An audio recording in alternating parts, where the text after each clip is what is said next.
Pneumonia comunitária.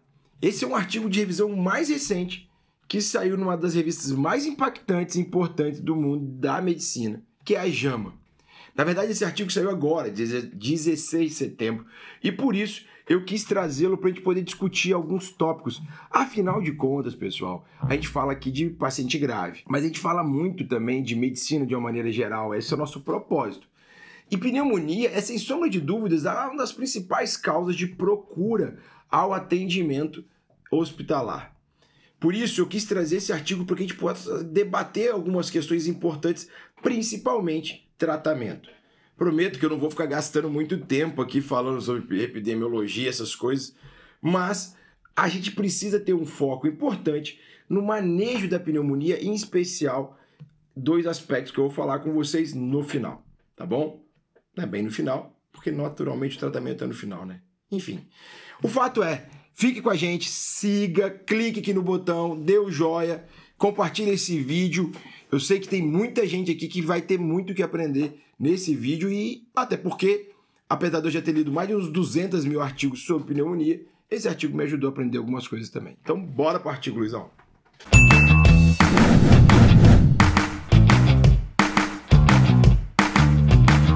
Vamos lá, hein? Eu vou pedir pro Luiz colocar um cronômetro aqui, eu vou tentar falar em 1 minuto essa parte xaropada, tá bom?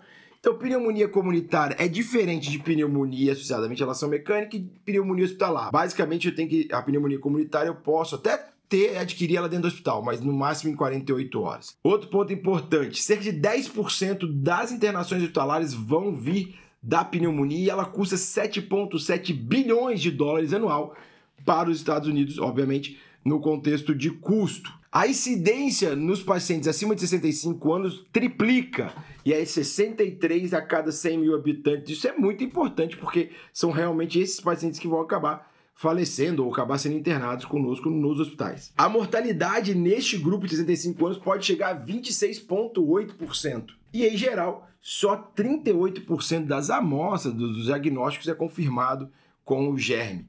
Ou seja, muito do nosso tratamento é empírico. Ufa! Espero que tenha acabado, que eu tenha conseguido fazer isso tudo em um minuto, não mais do que isso, porque, no fim das contas, isso tudo não é o que a gente quer trazer aqui. Esse canal é sobre prática, é sobre tomada de decisão.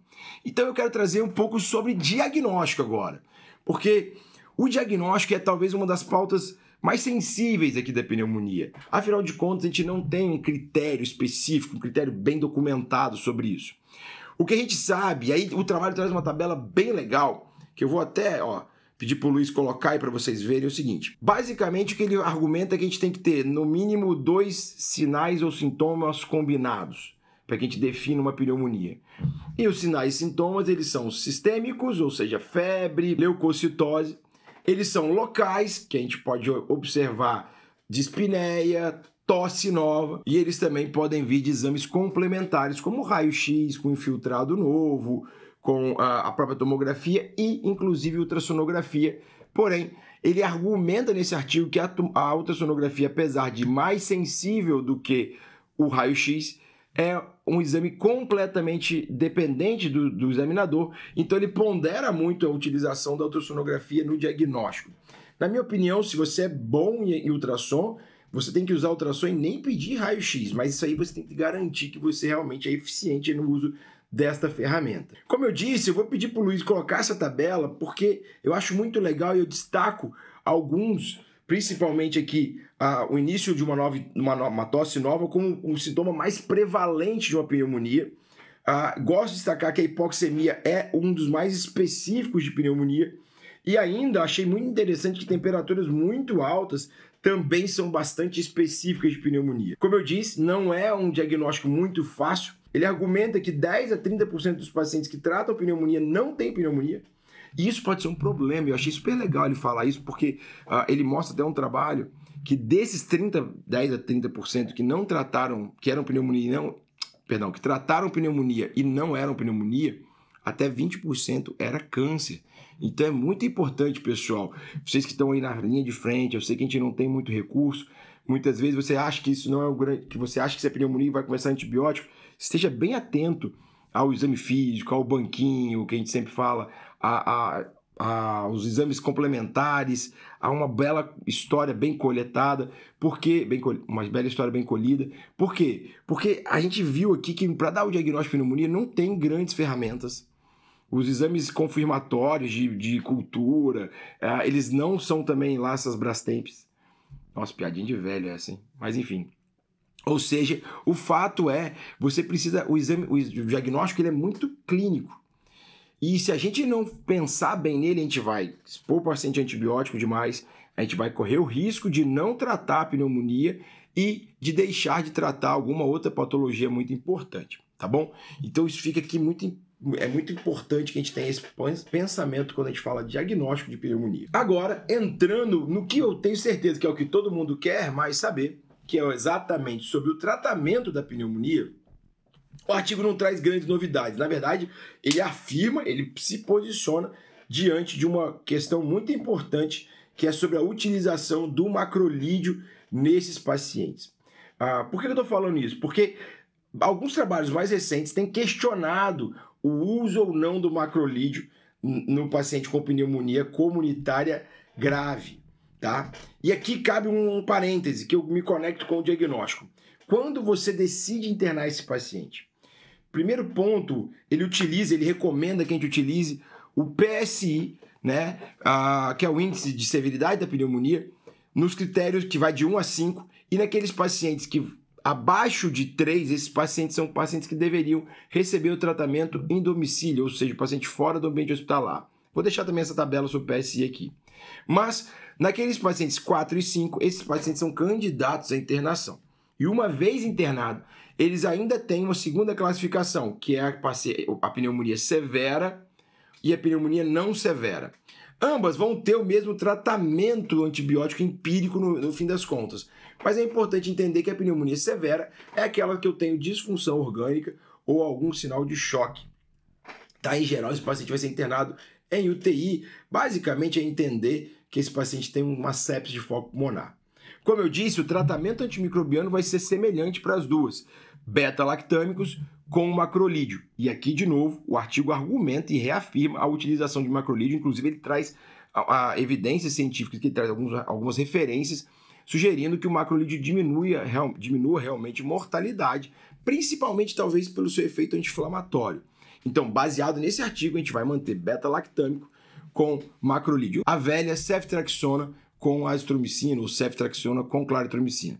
Lembrando que a gente pode utilizar também a amoxicilina como uma droga de escolha associada a macrolídeo ou usar uma quinolona como monoterapia, que o trabalho ele não recomenda muito, não é a opção de escolha inicial dele, pelos efeitos colaterais das quinolonas, principalmente em seleção bacteriana, pressão bacteriana, aumento de clostridium. A gente sabe que tem muita associação com clostridium, e inclusive pacientes idosos pode ter alguma contraindicação ao uso de quinolona.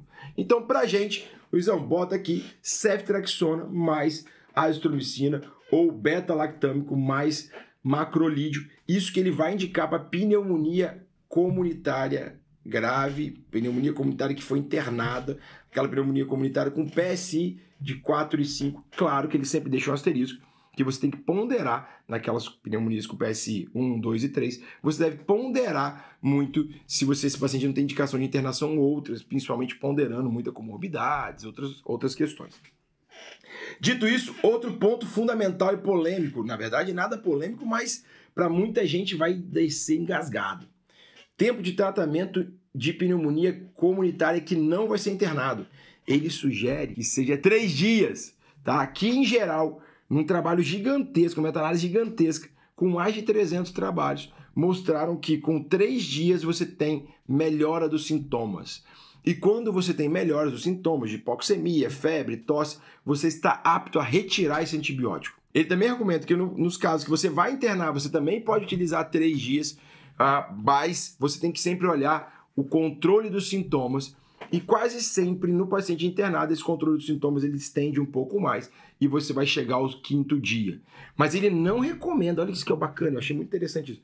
Ele não recomenda que você faça por 5 dias, por 7 dias, por 3 dias. Ele fala que você precisa tratar e com a melhora dos sintomas você está apto a suspender a terapia antimicrobiana. Em geral, no paciente que tem uma pneumonia mais grave, esse tempo de sintomas vai demorar um pouco mais e por isso você vai fazer um tempo mais prolongado. Outro ponto muito importante... então antes de eu falar outro ponto muito importante... só porque a deixa é boa, clica aqui para compartilhar e se inscrever no canal, mas eu não queria falar isso não. Eu queria falar que antes de falar outro ponto muito importante, eu quero destacar que este tratamento é empírico guiado por sintomas, ok? Então, outro ponto muito importante é com relação à terapia oral, tá? E é uma coisa que eu pratico todo dia, a gente pratica aqui no nosso serviço todo dia, que é o switch EVVO, ou seja, eu troco o antibiótico para via oral. Quando fazer isso, tem até um vídeo no canal sobre isso, mas quando fazer isso, também depende dessa melhora dos sintomas, quase sempre quando o paciente está naquelas pneumonias que não são severas, quando o paciente está ali com 24 a 48 horas de tratamento antimicrobiano. Mas o que eu recomendo, se paciente, eu não estou falando da pneumonia severa, não estou falando da pneumonia com sepsis, porque a própria pneumonia com sepsis vai cair fora do que eu estou argumentando. Quando eu tenho um paciente que tem um trato gastrointestinal competente, eu não tenho risco de má absorção da droga, por isso que no paciente com sepsis, naquela fase inicial, com choque, esse trato gastrointestinal não está completamente competente, a perfusão não está legal, então ele não entra nesse critério.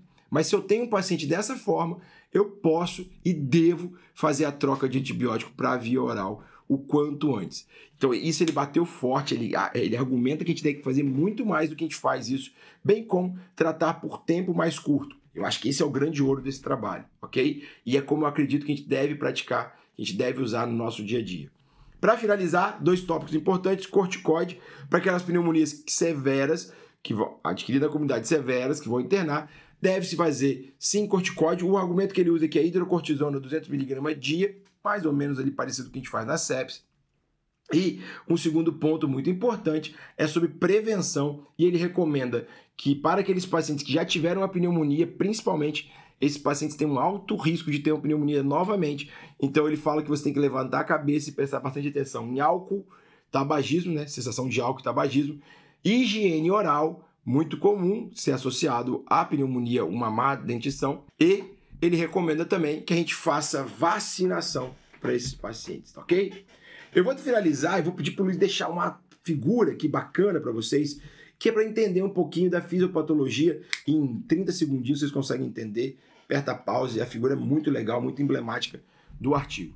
Um abraço, um beijo, até o próximo vídeo. Não se esqueça de compartilhar esse vídeo com mais gente, para que mais gente aprenda e você ajude a salvar vidas de pessoas que você nem conhece e que você nem vai atender. Um abraço!